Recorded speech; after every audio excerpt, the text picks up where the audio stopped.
한국 인터넷에서 흔히 볼 수 있는 공포 이야기는 다양한 요소들이 결합되어 긴장감과 미스터리함을 더해줍니다. 지금부터 이야기할 것은 깊은 숲 속에 위치한 폐가에서 벌어진 기이한 사건입니다. 몇 해 전 나는 친구들과 함께 여름방학 동안 특별한 모험을 떠나기로 했다. 인터넷에서 우연히 알게 된 비밀의 폐가라는 곳이 목적지였다. 이곳은 사람의 손길이 닿지 않은 오래된 저택인데 심령 현상이 일어나는 장소로도 유명했다. 도시와 멀리 떨어져 있어 어렵게 찾아가야 했지만 우리끼리 떠드는 것만으로도 충분히 즐거웠다. 출발 첫날 우리는 자동차에 간신히 필요한 물품을 싣고 길을 나섰다. 온통 숲길인 외진 도로를 달리다 마침내 누구의 손길도 닿지 않은 깊은 숲에 도착하였다. 그곳은 낮인데도 기묘하게 어두웠다. 나무들이 하늘을 가리고 있어 음산한 느낌을 주었으나 우리는 기대감에 들떠 이를 신경 쓰지 않았다. 폐가는 아주 앙상하고 오래되어 보였다. 한때는 웅장했을 법한 저택이었지만 이제는 세월에 닳아 여기저기 허물어져 있었다. 우리는 카메라와 손전등으로 무장한 채 폐가를 탐험하기 시작했다. 처음엔 아무 일도 일어나지 않았다. 고요하고 낡은 방들, 부서진 가구와 먼지가 켜켜이 쌓인 바닥이 흥미로웠을 뿐이다.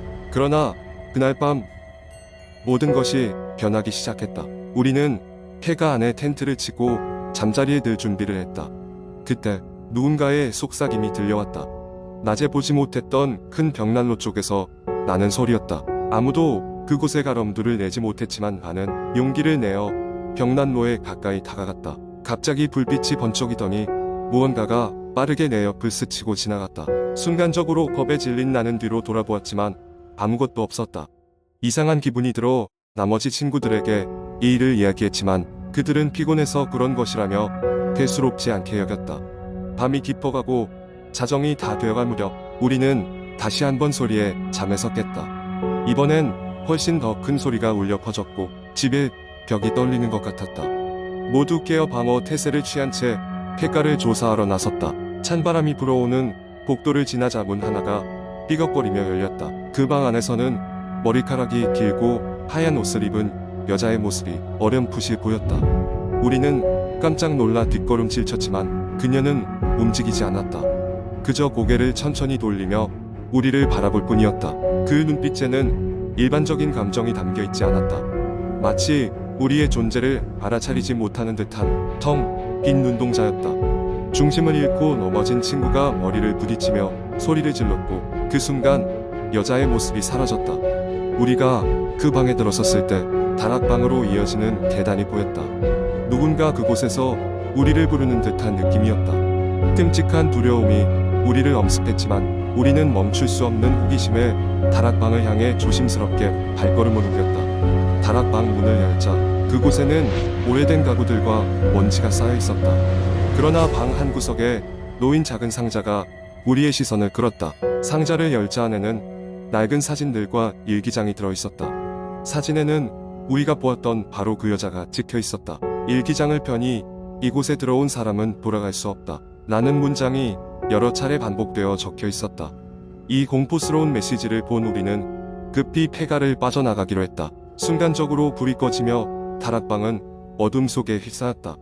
긴급히 손전등을 켜고 비틀거리며 문을 향해 나아갔지만 다락방 문은 잠겨 있었다.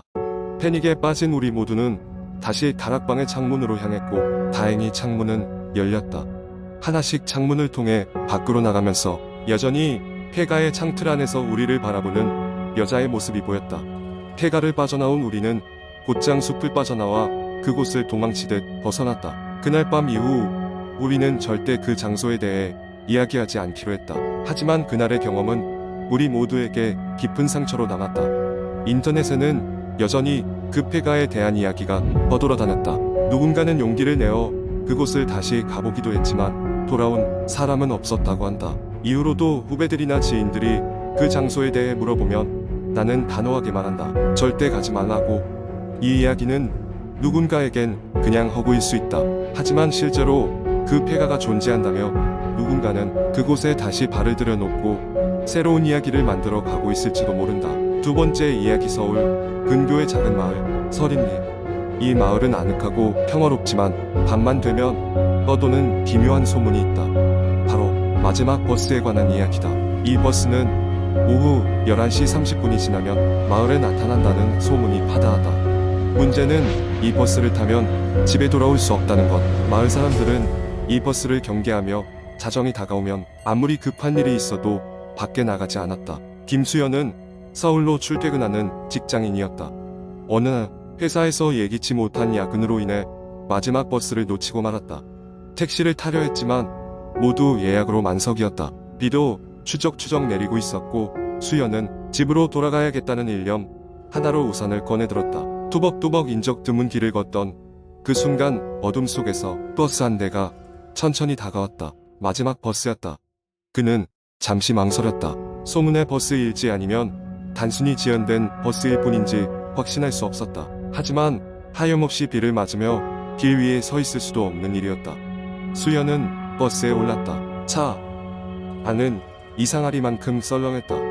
몇몇 승객이 있었지만 모두 묘하게 무표정했고 묵묵히 창밖만 응시하고 있었다.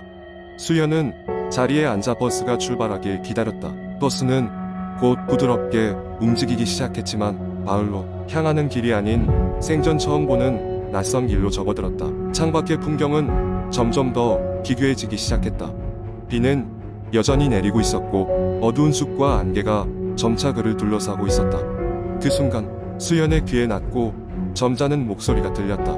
당신도 여기 사는군요. 바로 옆 좌석에 앉아있던 노인이 말을 걸어온 것이었다. 수연은 얼떨결에 고개를 끄덕였다. 노인은 묘한 미소를 지으며 속삭였다. 이 버스는 돌아가는 법이 없어요. 이곳에 온 이상 이제 이 길이 당신의 집일 겁니다.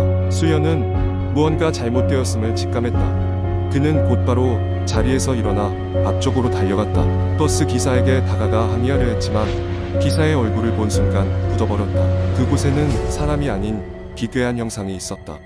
마치 사람의 얼굴을 닮았지만 가면 같은 눈과 입이 그에게 돌아보았다. 수연은 두려움에 사로잡혀 뒷걸음질 쳤다.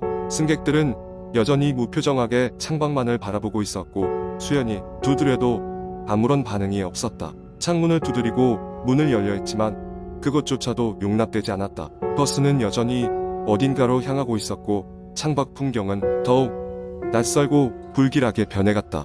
수연은 뒤로 주저앉아 두 손으로 머리를 감싸고 말았다. 얼마나 시간이 흘렀을까. 문득 버스가 멈췄다. 수연은 고개를 들었다. 승객들이 하나씩 내리고 있었다. 그들은 마치 마법에 걸린 듯 아무런 감정 없이 한 방향으로 걸어갔다. 수연은 그들이 향하는 곳을 주시했다. 저 멀리 불빛이 보였다. 작고 낡은 마을의 불빛이었다. 믿을 수 없게도 서림리를 떠난 적이 없었다. 모든 것이 돌아왔다고 생각되는 순간 수연은 발걸음을 옮기기 시작했다. 그동안의 일들은 꿈이었던 걸까? 집에 돌아온 수연은 그날의 일이 이해되지 않았다. 그는 피곤함에 몸을 맡기고 그대로 잠에 들었다. 하지만 아침에 일어났을 때 여전히 그 기묘한 버스의 냉기와 승객들의 무표정한 얼굴이 떠올랐다. 기사가 얼굴을 돌렸던 그 순간의 충격은 마음에 깊이 각인되어 있었다.